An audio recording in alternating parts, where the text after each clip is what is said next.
আজকে আমাদের পূর্বপুরুষরা দুনিয়াতে নাই। ওরে ঈমানদার, এমন একদিন আসবে যেই দিন আমিও এই দুনিয়াতে থাকবো না, ওই দিন আপনিও দুনিয়াতে থাকবেন না। একটু আওয়াজ দিয়া জোরে জোরে বলেন কথা ঠিক কিনা? আমার আল্লাহ বলেন ওয়ালা তামুতুন্না, তোমরা মৃত্যুবরণ করো না, ইল্লা, তবে হ্যাঁ অবশ্যই মৃত্যুবরণ করতে হবে। তবে তোমাদের মরণের হাল আল্লাহ কেমন হওয়া চাই? আমার আল্লাহ পবিত্র কোরআনে বলতেছেন ওয়া আনতুম মুসলিমুন। আল্লাহ বলে মরণ তো আসবে, কারণ প্রাণী হিসাবে পৃথিবীতে যেই জন্মগ্রহণ করেছে মৃত্যুর শ্বাস তাকে নিতেই হবে। তবে মৃত্যুর শ্বাস নিবে কিভাবে? আল্লাহ ঈমানদারদেরকে বলতেছেন আনতুম মুসলিমুন, খাঁটি মুসলমান হয়ে এরপরে মরো। খাঁটি মুসলমান হয়ে মরার কথা বলছেন। এই যে আমাদের সামনে এখানে যত নাম আছে, এখানে তো প্রায় সবাই উলামায়ে কেরাম। উলামায়ে কেরামদের নাম, এটা বড় নাম হবে, এটা ইসলামিক নাম হবে, এটাই স্বাভাবিক বিষয়। আমরা সবাই মুসলমান, কথা ঠিক কি না? কিন্তু আল্লাহ পাক রব্বুল আলামিন সূরা আলে ইমরানের 102 নম্বর আয়াত অবলম্বনে যেই মুসলমানের কথা বলেছেন, এটা নাম কাওয়াস্তে মুসলমানের কথা বলেন নাই, বরং আল্লাহ বলেছেন কাজের কাজ মুসলমান হইতে হবে। কিসের মুসলমান হওয়া লাগবে? কাজের কাজ মুসলমান হওয়া লাগবে। আল্লাহ বলতেছেন ওয়ালা তামুতুন্না ইল্লা ওয়া আনতুম মুসলিমুন। খবরদার খবরদার, খাঁটি মুসলমান না হয়ে কিন্তু মৃত্যুবরণ করো না। আমার ভাইয়ের ভাই, আমার আল্লাহ পবিত্র কোরআনুল কারীমের সূরা আলে ইমরানের 102 নম্বর আয়াতের ভিতরে আমার আল্লাহ যে মুসলমান হওয়ার কথা বললেন, ও বন্ধু, ওই মুসলমান আমরা হতে পেরেছি কিনা এটা কিন্তু আমাদের একটু যাচাই বাছাই করা দরকার। পরে বন্ধু মনে কষ্ট নেবেন না, এই জায়গায় এমন অনেক মুসলমান আছে যারা তাদের কালিমাটা পর্যন্ত জানে না, কথা বলেন ঠিক কিনা? আমি যদি জিজ্ঞেস করি ও মুসলমান বলো দেখি তোমার কালিমা কয়টা, অনেক মুসলমান সংখ্যাই বলতে পারবে না।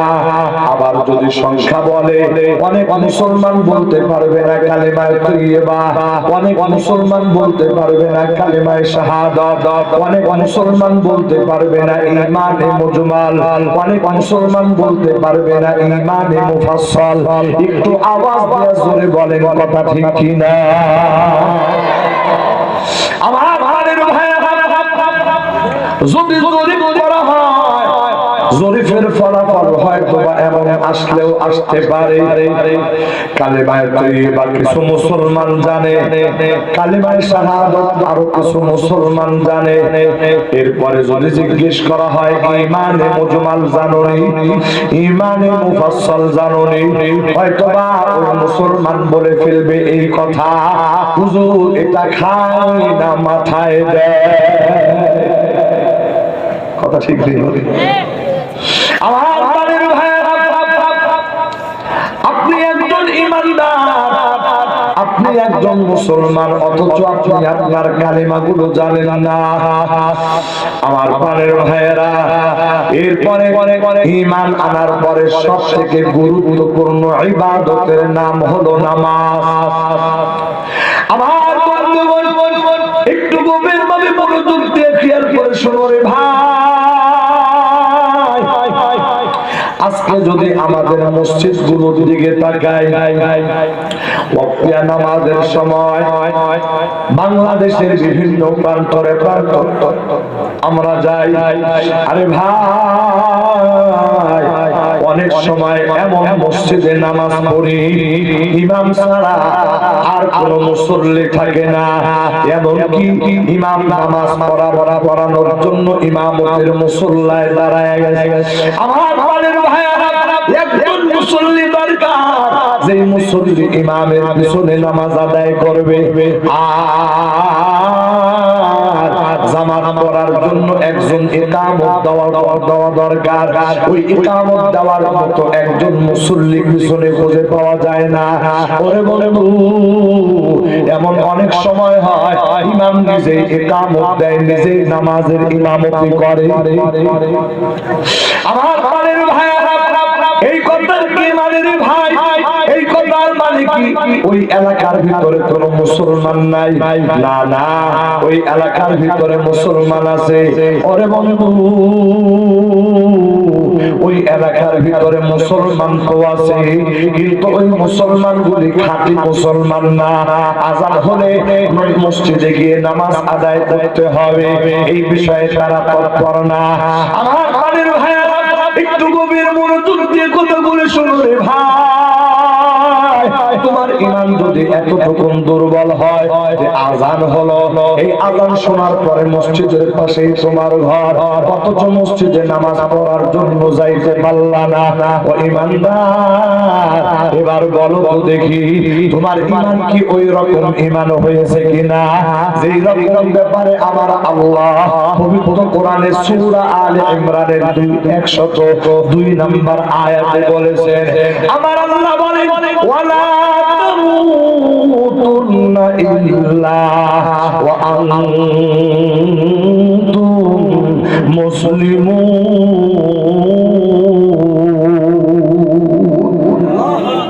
যদি নামাজের সময় মুসল্লিরা নামাজে না যায়, ও বন্ধু, তাহলে তো সে খাঁটি ঈমানদার হতে পারে না।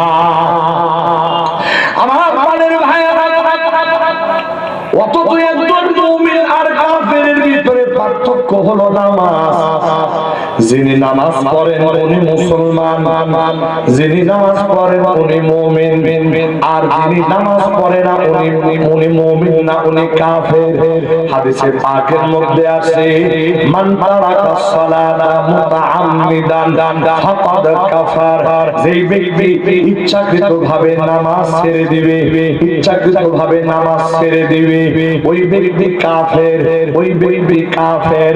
আমার বাড়ির ভাইয়েরা, আল্লাহর বান্দা, আমার আল্লাহ বলে, খাঁটি মুসলমান না হয়ে মৃত্যুবরণ করো না, আর তুমি নামাজি পড়ো না। ঈমানদার, ঈমান আনার পরে সবথেকে গুরুত্বপূর্ণ ইবাদতের নাম হলো নামাজ। হাদিসে পাকের মধ্যে এসেছে, আউয়ালু মা ইউহাসাবু বিহিল আবদু ইয়াউমাল কিয়ামাতিস সালাহ। এ দুনিয়ার ঈমানদার, আল্লাহর আদালতে যেদিন তুমি দাঁড়ায়া যাবা, ওই দিন সর্বপ্রথম তোমার নামাজের হিসাব হবে। ওরে বন্ধু, ওই নামাজের হিসাবে যদি বান্দা সঠিকভাবে দিতে পারে, তাহলে অন্যান্য আমলে যদি ত্রুটিও থাকে, আমার আল্লাহ ওই ত্রুটিটা, ওই গ্যাপটা পূরণ করে দিয়া বান্দার জন্য জান্নাতের ফয়সালা করে দিবেন। আল্লাহু আকবার বলে। আমার প্রাণের ভাইয়েরা, আর যদি কোনো বান্দা নামাজের হিসাবের ভিতরে গরমিল করে ফেলে, আল্লাহর বান্দা অন্যান্য আমল দিয়া ওই বান্দা আল্লাহর কাছে মাফ পেতে পারবে না। ওরে বন্ধু, এই জন্য 5 ওয়াক্ত নামাজ একজন মুমিন হিসাবে, ঈমানদার হিসাবে আমাকে আপনাকে পড়ার দরকার। একটু আওয়াজ দিয়ে জোরে বলেন, কথা ঠিক কি না? আমার বাড়ির ভাইয়েরা, একজন বেনামাজি মুসলমান যখন দুনিয়া থেকে বিদায় হয়ে যাবে, বন্ধু, দুনিয়া থেকে বিদায় হওয়ার আগে আমার আল্লাহ তার এই দুনিয়া থেকে আযাব দিতে দিতে নিয়ে যাবে। ওরে বন্ধু, ওই বেনামাজ বেনামাজি বান্দার যখন মৃত্যুর সময় চলে আসবে, ওই বেনামাজির জবান দিয়ে কালেমা আসবে না। 2 নাম্বার, ওই বেনামাজি এত পিপাসিত হবে, গোটা দুনিয়ার সাগরের পানিও যদি তাকে পান করানো হয়, ওই বেনামাজির পিপাসা মিটবে না। আমার পানির ভাইয়েরা, ওই বেনামাজি এত ক্ষুধার্ত অবস্থায় মারা যাবে রে ভাই। দুনিয়ার সমস্ত খাদ্য খাবার যদি সে একাও খেয়ে ফেলে, এরপরে ওই বান্দার ক্ষুধা নিবারণ হবে না। আমার পারের ভাইয়েরা, আমার বন্ধুরা, এরপরে যখন ওই বান্দার মৃত্যু হবে, বন্ধু কবর জগতে কত আযাবের কথা বলা আছে, হাদিসে পাকের মধ্যে এসেছে। আমার আল্লাহ নবীজির মাধ্যমে জানায় দিয়েছেন, ওই কবর জগতে যখন একজন বেনামাজি চলে যাবে, আমার আল্লাহ ওই বেনামাজির জন্য একটা সাপ ঢুকায়া দিবে কবরে। ওই সাপ, ওই সাপ হলো একদিনের পথের সমান, এর থেকেও আরো লম্বা চওড়া হবে। আমার পানির ভাইয়েরা, ওই সাপের চুলকুলি আগুনের মতো দাউ দাউ করে জ্বলবে। ওই সাপের নখর গুলি বড় বড় বড় হবে, তামার নখ হবে, লোহার নখ হবে। ও বন্ধু, একটা বার যদি ওই বেনামাজিকে আঁচড় কাটে, গোটা দেহটা একেবারে ক্ষত বিক্ষত হয়ে যাবে। আমার প্রাণের ভাইরা, মুহাদ্দিসিন মুফাসসিরিন ইকরামগণ বলেন, ওই সাপ এত ভয়ঙ্কর, এত ভয়ঙ্কর হবে, বলে এই দুনিয়ার ভিতরে একটা বার যদি নিঃশ্বাস ফেলাই তুই ভাই, গোটা দুনিয়ার গাছপালা গুলো একেবারে জ্বলে পড়ে সারখার হয়ে যায়। তো ওরে বন্ধু, কিয়ামত পর্যন্ত আর কোনদিন জমিনে গাছপালা জন্ম নিত না। আমার প্রাণের ভাইরা, একটু গভীর মনোযোগ দিয়ে শোনো ভাই, যদি ওই সাপের শুধু নিঃশ্বাসটা এত মারাত্মক হয়, এবার চিন্তা করে দেখো ওই সাপের বিষটা তাহলে কত ভয়ঙ্কর হবে। আমার প্রাণের ভাইরা, হাদিসে পাকের মধ্যে এসেছে, ওই সাপ এত বিষাক্ত হবে রে ভাই, ওই সাপ ওই বেনামাজিকে একবার যখন দংশন করবে, ওই বেনামাজি ওই সাপের কামড় বরদাস্ত করতে পারবে না। 70 হাত মাটির নিচে চলে যাবে, আবার সেখান থেকে উঠানো হবে, আবার কামড় দিবে, আবার 70 হাত মাটির নিচে চলে যাবে। আমার পানির ভাইয়েরা, এইরকম ভাবে একদিন 2 দিন দীর্ঘ কিয়ামত পর্যন্ত কবরের ভিতরে এই আযাব চলতে থাকবে। ও আমার ভাই, এবার চিন্তা করে দেখো, ওই আযাব বরদাস্ত করার ক্ষমতা তোমার আছে? আমার বন্ধুরা, আমি বলতেছিলাম, ও ঈমানদার, আমার আল্লাহ বলতেছেন, ওয়ালা তামুতুন্না ইল্লা ওয়া আনতুম মুসলিমুন। আমার আল্লাহ বলতেছেন, খবরদার খবরদার, খাঁটি মুসলমান না হয়ে কিন্তু মৃত্যুবরণ করো না। আমার প্রাণের ভাইয়েরা, যদি নিজের কালিমা, ঈমানের কালিমা যদি ঠিক মতো না জানো রে ভাই, যদি ঠিক মতো নামাজ আদায় না করো, এবার বলো তো দেখি তুমি কি খাঁটি মুসলমান হতে পেরেছো কিনা? আমার প্রাণের ভাইরা, দুঃখের কথা কি বলবো, দুঃখের কথা কি বলবো, এই সমাজে অনেকের বাবা মারা যায়, অনেকের মা মারা যায়, অনেকের ভাই মারা যায়, আত্মীয় স্বজন মারা যায়। আমার প্রাণের ভাইরা, এবার ওই মুসলমান ব্যক্তি জানাজার নামাজ পড়ার জন্য যায়, আল্লাহর বান্দা জানাজার নামাজ কিভাবে পড়বে নিয়ম জানে না। ও বন্ধু, শুধু এতটুকুনি নয়, ওই জানাজার নামাজে প্রথম তাকবীর বলার পরে কি দোয়া পড়বে জানা নাই, দ্বিতীয় তাকবীরের পরে কি দোয়া পড়বে জানা নাই, তৃতীয় তাকবীরের পরে কোন দোয়া পড়বে জানা নাই। হে মুসলমান, ইসলামের ভিতরে এরকম শিরোনামধারী কিছু ইবাদত বন্দেগী আছে, এগুলো যদি তুমি ঠিক মতো না জানো তাহলে গভীরের তো কোনো প্রশ্নই ওঠে না। বলো দেখি তুমি কেমন মুসলমান নিজেকে দাবি করো?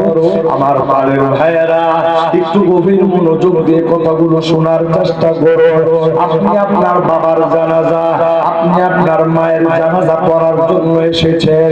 আমার পাড়ের ভাইয়েরা, আপনার বাবা,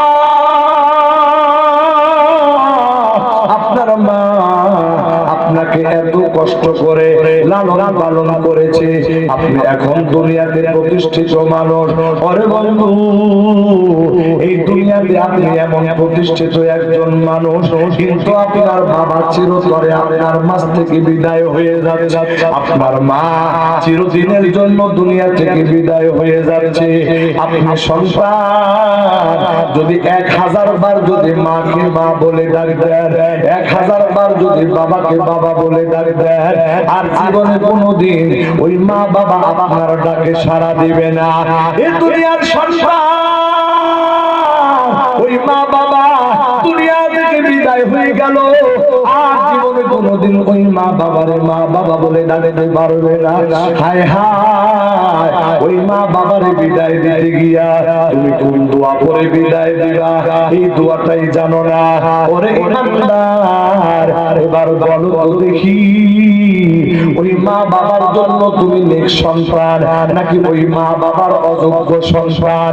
আমার বাড়ির ভাইয়েরা, এতটুকুনি শেষ নয় রে ভাই।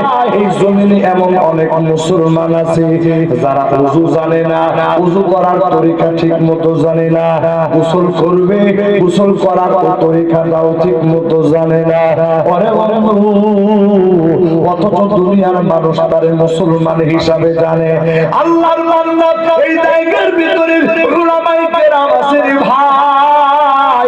উলামায়ে কেরামের কাছে জিজ্ঞেস করে নাও, ওযু করতে যাইয়া এই ফরজ অঙ্গগুলি ধৌত করতে হয়, ওই ফরজ অঙ্গগুলির ভিতরে যদি একটা চুল পরিমাণ জায়গা যদি শুকনা থেকে যায়, ও বান্দা তোমার ওযু কিন্তু হবে না। ফরজ গোসল করার সময় যদি তোমার গোটা বডির ভিতরে তোমার দেহের একটা পশম যদি শুকনা থেকে যায়, তোমার গোসল হবে না। ওরে বন্ধু, যদি তুমি পবিত্রতা অর্জন করতে না জানো তাহলে তোমার সিজদা আল্লাহর দরবারে কবুল হবে না। এমনকি সিজদা দিতে দিতে যদি কপালের ভিতরে দাগ বসে যায়, এরপরেও আমার আল্লাহর কাছে তোমার সিজদা কবুল হবে না। আমার ভাই, এই কথাগুলো বাস্তবতার সঙ্গে একটু মিলায়া দেখার চেষ্টা করবে। ও মুসলমান, আজকে আমরা দুনিয়াতে নামধারী মুসলমান কত আছি, কিন্তু বাস্তবতা হলো এইরকম বহু মুসলমান আছে এগুলোর সাথে কোনো প্রকার সম্পর্ক নাই। এই দুনিয়ার মানুষ, শোনো শোনো, অথচ যেই মানুষটা নিজের কালিমা জানে না, যেই মানুষটা নামাজ পড়ে না, যেই মানুষটা জানাজা জানে না, যেই মানুষটা ওযু গোসল ঠিক মতো জানে না, ওরে বন্ধু, ওই মানুষটার যদি দুনিয়াবি জীবনটা দেখো, দেখতে পারবা ওই মানুষটা বড় স্বাবলম্বী মানুষ, ওই মানুষটা বড় জ্ঞানী মানুষ, ওই মানুষটা তার কর্মক্ষেত্রে বড় জ্ঞান সম্পন্ন মানুষ, ওই মানুষটা ব্যবসা করার ক্ষেত্রে বড় জ্ঞানী মানুষ। এই দুনিয়ার যত কারবার আছে, কোন একটা জায়গায় তারে পরাজিত করা যায় না, কোন একটা জায়গায় তারে পিছনে ফেলানো যায় না। ওরে বন্ধু, তাহলে তুমি এটার দ্বারা কি বুঝাইতে চাও? দুনিয়া তুমি 16 আনা বুঝলা, আর আখিরাত তুমি 1 আনাও বুঝলা না। দুনিয়া তুমি 16 আনা বুঝলা, আর দিনের ব্যাপারে তুমি এত গন্ডমূর্খ হয়ে থাকলা। আল্লাহর বান্দা, এটার দ্বারা বোঝা যায় তুমি দুনিয়াকে গুরুত্ব দিলা, আর দিনের বিষয়টা গুরুত্ব দিলা না। আমার বাড়ির ভাইয়েরা, এই দুনিয়ার বিখ্যাত একজন বড় আলেম, তার নাম হলো আল্লামা তাকি উসমানী দামাত বারাকাতুহু। তিনি এখনো জিন্দা আছে। আরে বন্ধু, বর্তমান দুনিয়ার অন্যতম শ্রেষ্ঠ আলেমের নাম বললাম, আমার ভাই আল্লামা তাকি উসমানী দামাত বারাকাতুহু। তার বয়ানের সংকলন হয়েছে একটা কিতাব, এই কিতাবের নাম হলো ইসলাহি খুতুবাত। আমার বাড়ির ভাইরা, এই ইসলাহি খুতুবাতের ভিতরে হযরতে আল্লামা তাকি উসমানী বয়ান করেছেন দুনিয়ার মানুষকে বোঝানোর জন্য, ও দুনিয়ার মানুষ, তোমার কাছে দুনিয়াটা এত গুরুত্বপূর্ণ আর দিনটা এত গুরুত্বহীন হওয়া, ও দুনিয়ার ইমানদার, এই বিষয়টা বোঝানোর জন্য একটা এক্সাম্পল দিয়েছেন আল্লামা তাকি উসমানী। বলেন, কোন এক এলাকার ভিতরে একজন জনপ্রিয় নেতা, জনপ্রিয় একজন চেয়ারম্যান ছিল। ওই চেয়ারম্যান সাহেব মারা গেছে। মানুষের হায়াত আর মওতের কথা তো বলা যায় না। আমার বাড়ির ভাইয়েরা, এলাকার চেয়ারম্যান মারা গেছে। যে এলাকায় তিনি চেয়ারম্যান ছিলেন, ওই এলাকার মানুষগুলো বড় মূর্খ মানুষ, বড় গণ্ড মূর্খ মানুষ। পরে বন্ধু, ওরা চিন্তা করতেছে যে মানুষটা এত জনপ্রিয়, যে মানুষটা এত বড় নেতা, এই মানুষ আবার মারা যায় কেমনি? মানে বুঝেন নাই, গণ্ড মূর্খ মানুষ, মানুষ যে মরতে পারে এই বিষয়টা তাদের, মানে বিশেষ করে এত জনপ্রিয় মানুষ, ওই মানুষ আবার মরে কিভাবে, এই কথা তারা কেউ বিশ্বাস করে না। অবশেষে এই কথাটা মানানোর জন্য, ভাই সাউন্ডটা মনে হয় একটু ডিস্টার্ব করতেছে, শ্রোতাদের কষ্ট হয়েছে, সাউন্ডটা একটু ঠিক করে দেন। আমার কথার দিকে সবার মনোযোগ আছে তো? শতভাগ মনোযোগ আছে তো? আলহামদুলিল্লাহ। আল্লামা তাকি উসমানী দামাত বারাকাতুহু লেখেন, এলাকার জনপ্রিয় চেয়ারম্যান সাহেব যখন ইন্তেকাল করেছে, এলাকার মানুষগুলো বড় গণ্ড মূর্খ মানুষ, কেউ বিশ্বাস করে না চেয়ারম্যান মারা গেছে। আমার বাড়ির ভাইয়েরা, এই জন্য এটা বোঝানোর জন্য তারা শহর থেকে একজন ডাক্তার নিয়ে আসছে, এমবিবিএস পাস করা ডাক্তার। পরে বন্ধু, এমবিবিএস পাস করা ডাক্তার যখন আসছে, আসার পরে চেয়ারম্যান সাহেবের দিকে তাকায় বুঝতে পেরেছে এই চেয়ারম্যান সাহেব আর দুনিয়াতে নাই। কিন্তু লোকদেরকে বোঝানোর জন্য তিনি তার যন্ত্রপাতিগুলো বাহির করলেন, বুকের ভিতরে ধরলেন, নাভির ভিতরে ধরলেন, হাত চেক করলেন, পা চেক করলেন। দেখা যায় ওই এলাকার জনপ্রিয় চেয়ারম্যান, এই চেয়ারম্যানটা আর দুনিয়াতে বেঁচে নাই। আমার বাড়ির ভাইয়েরা, কিন্তু ওই ডাক্তার এলাকার মানুষকে এই কথাটা কিভাবে বলবে? তিনি চিন্তা করতেছেন, এই এলাকার মানুষ যেই পরিমাণ মূর্খ, আমি যদি সরাসরি বলে দিই এই চেয়ারম্যান সাহেব মারা গিয়েছে, তাহলে আমি ডাক্তার, আমি অক্ষত অবস্থায় এই এলাকা থেকে বাহির হওয়াটা বড় মুশকিল হয়ে দাঁড়াবে। এই জন্য ডাক্তার সাহেব চিন্তা করলেন এই কথাটা ডাইরেক্ট না বলে ঘুরাইয়া বলে। কি বললেন? এলাকার লোকদেরকে বলতেছেন, শোনো, তোমাদের এলাকার যিনি চেয়ারম্যান, চেয়ারম্যান সাহেবের দুইটা পাও ঠিক আছে, চেয়ারম্যান সাহেবের দুইটা হাত ঠিক আছে, চেয়ারম্যান সাহেবের দুইটা চোখ, দুইটা কান, গোটা বডি, সমস্ত কিছু সব জায়গায় ঠিক আছে, কোনো অসুবিধা নেই। তবে চেয়ারম্যান সাহেবের প্রাণ পাখিটা উড়ে গেছে। আপনারা বলেন, যদি কোনো মানুষের প্রাণ পাখিটা উড়ে যায়, তাহলে দুইটা হাত থেকে কোনো লাভ আছে? দুইটা পা থেকে কোনো লাভ আছে? সে হাঁটতে পারবে? কান থাকলে কোনো লাভ আছে? চোখ থাকলে দেখতে পারবে? মুখ থাকলে বলতে পারবে? আল্লাহু আকবার। দুনিয়ার বিখ্যাত আলেম আল্লামা তাকি উসমানী দামাত বারাকাতুহু দুনিয়ার মানুষকে বলে, ও দুনিয়ার মানুষ, দুনিয়ার ব্যবসা তুমি ভালো বোঝো, দুনিয়ার কৃষিকাজ তুমি ভালো বোঝো, কম্পিউটার ভালো বোঝো, দুনিয়ার সমস্ত কাজ কারবার তুমি 100% বোঝো, কিন্তু দ্বীনের ক্ষেত্রে আসলে তুমি এত মূর্খ হয়ে যাও। ও দুনিয়ার মানুষ, তাহলে বুঝো ওই চেয়ারম্যান সাহেব তিনি মারা গেছেন, তার মারা যাওয়ার পরে তার হাত যেমন তার কোনো কাজে আসবে না, তার পা যেমন কোনো কাজে আসে না, তার চোখ কান যেমন কোনো কাজে আসে না, ঠিক তদ্রূপ ভাবে এই দুনিয়াতে একজন ব্যক্তি দুনিয়ার সব কিছু বুঝলো কিন্তু সে দিন সম্পর্কে কিছুই জানলো না, কিছুই বুঝলো না। এই কথার মানে হলো ওই যে মুদ্রা চেয়ারম্যান যার পাখিটা উড়ে গেছে, এখন গোটা বডিটা পড়ে আছে, গোটা বডি, এটার কোনো মূল্য নাই। ঠিক তদ্রূপ ভাবে দুনিয়ার সব কিছু তুমি জানো কিন্তু দিন জানো না, এই দুনিয়ার সব কিছু জানার কোনো মূল্য আল্লাহর কাছে নাই। জোরে আওয়াজ দিবেন, কথা ঠিক কিনা?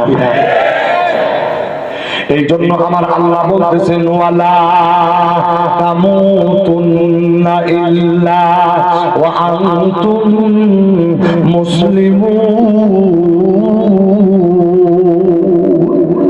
আমার আল্লাহ বলতেছে সাবধান সাবধান, খবরদার খাঁটি মুসলমান না হয়ে কিন্তু মৃত্যুবরণ করো না। আমার বাড়ির ভাইরা, আমার আল্লাহ কোরআনে হাকিমের সূরাতুল মুলকের ২য় নাম্বার আয়াত আমার আল্লাহ বলেন আল্লাযী খালাকাল মাউতা ওয়াল হায়াতা লিয়াবলুয়াকুম আইয়ুকুম আহসানু আমালা ওয়া হুয়াল আজিজুল গফুর। আমার আল্লাহ ডাক দিয়ে বলে